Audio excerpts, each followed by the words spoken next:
Quand on lance Splatoon 2 pour la première fois, on voit un message qui nous dit que ce logiciel peut comporter du placement de produits et de la publicité, et effectivement, depuis la sortie du jeu, plusieurs placements de produits et plusieurs publicités ont été mises dans Splatoon 2, de manière plus ou moins subtile, de manière plus ou moins intéressante, et dans cette vidéo, on va voir justement ce qui a été fait. Sur tous les placements de produits qui ont pu voir le jour dans le jeu, et bien en fait le plus discret est celui qui est là depuis le début. C'est un partenariat avec Tower Records, un magasin spécialisé dans la musique à la base, mais qui ne vend pas que ça, et avec lequel donc Nintendo a fait un accord pour à la fois qu'ils puissent vendre dans leur magasin des goodies Splatoon, et notamment les musiques du jeu sur Splatoon 1, mais pas seulement, ils vendent aussi plein d'autres choses, et par ailleurs, ils ont introduit dans Splatoon 2 des publicités pour Tower Records. Alors c'est le genre de publicité qui est un petit peu caché, il n'est pas expressément écrit Tower Records dessus, mais on peut voir une affiche notamment dans Scène Sirène, une affiche aux couleurs de Tower Records,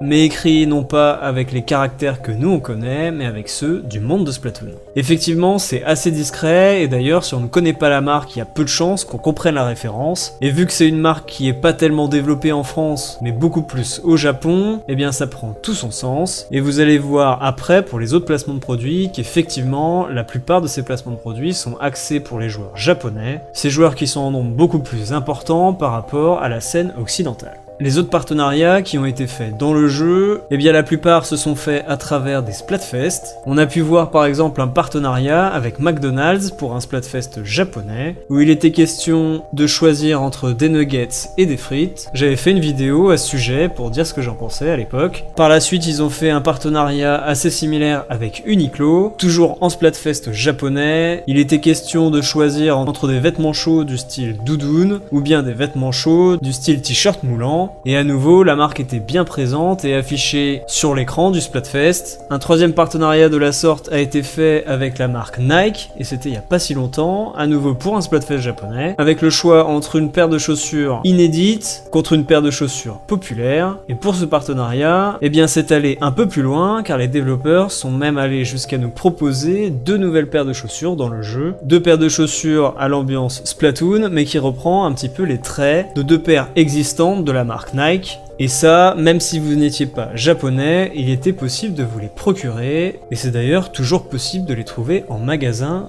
Aujourd'hui, le dernier partenariat avec les Splatfest a été fait avec l'Institut Jamstec. C'est une agence japonaise pour les sciences et technologies marines et terrestres. Un partenariat pour le coup qui a beaucoup plus de sens que des marques complètement aléatoires comme ils avaient pu le faire jusque-là. Car justement, cet institut a pour domaine d'expertise le monde marin. Et en plus de proposer un Splatfest qui soit lié à cet institut, eh bien, il y a eu beaucoup de communication sur Twitter notamment entre le compte officiel Splatoon Japan et le compte Twitter de l'Institut Jamstec, dans lequel ils ont publié des communiqués qui expliquaient un petit peu des choses sur les formes de vie qui vivaient dans les abysses, ces mêmes formes de vie que l'on pourra retrouver dans le DLC Splatoon Octo Expansion qui va sortir cet été, et pour le coup c'est assez intéressant de voir que Nintendo, en plus d'être allé chercher de l'inspiration dans des faits réels et dans des animaux marins qui existent vraiment, eh bien ce partenariat avec cette agence de recherche est plutôt intéressant parce qu'il nous en apprend un peu plus sur tout ça justement, et ça montre un certain crédit à Nintendo du fait que les histoires qu'ils nous inventent sont basées sur des faits réels qui sont donc expliqués dans le cas ici par une agence scientifique reconnue, et c'est plutôt intéressant.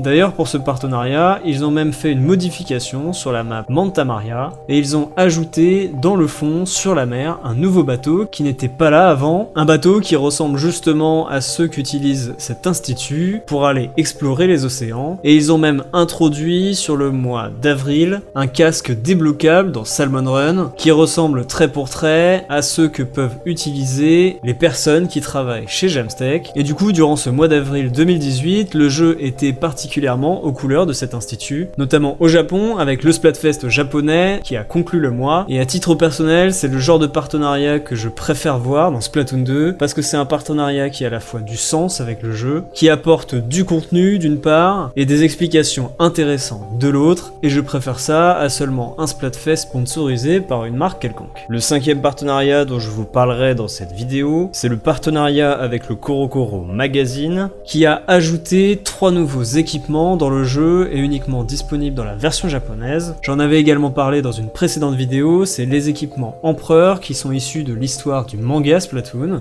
Et pour se procurer ces équipements, justement, il fallait acheter un certain numéro de ce magazine pour pouvoir avoir un code qui permettait de télécharger ces 3 équipements. À nouveau, c'est un petit peu dommage que ça soit uniquement disponible au Japon, ce n'est pas les joueurs japonais qui vont s'en plaindre. Et c'est un partenariat plutôt sympa qui s'est à nouveau terminé en Splatfest, un Splatfest sponsorisé par CoroCoro Magazine toujours, où il était question de choisir entre 2 personnages du manga Splatoon, entre le personnage principal et entre justement le personnage Empereur. Finalement, comme on peut le voir, les partenariats et les placements de produits, c'est pas quelque chose qui fait peur à Nintendo. Jusque là, ça a principalement été sur les serveurs japonais qu'ils ont été faits, mais justement, au moment où j'enregistre cette vidéo, un nouveau partenariat a été annoncé, un partenariat en Europe et aux États-Unis pour le coup, avec la chaîne de télé Nickelodeon, pour mettre en place 3 Splatfest européens et américains sur le thème des Tortues Ninja, et pour être très précis, c'est sur la dernière série télévisée des Tortues Ninja, qui s'appelle Rise of the Teenage Mutant Ninja Turtles, et donc on aura 3 Splatfest, avec un premier qui affrontera Raph et Léo, un autre Splatfest qui fera s'affronter Mickey et Donnie, et un 3ème Splatfest sur une 3ème semaine consécutive qui fera affronter du coup les 2 gagnants des 2 Splatfest précédents. Pour le coup, rien d'autre a été annoncé avec ce partenariat, mais c'est bien la première fois que Nintendo fait un partenariat sur plusieurs Splatfest, et notamment sur plusieurs événements qui ont lieu 3 semaines de suite. C'est effectivement assez inédit. Au moins ça a l'avantage d'amener quelques événements dans Splatoon 2, dommage que ça ne soit pas cette fois-ci accompagné par de nouveaux équipements, et par un nouveau contenu, car c'est plutôt ce genre de Splatfest que je préfère. En tout cas, c'est mon avis, n'hésitez pas à laisser le vôtre en commentaire, à liker et partager cette vidéo si elle vous a plu. C'était Evil Squid, je vous dis à bientôt dans une prochaine.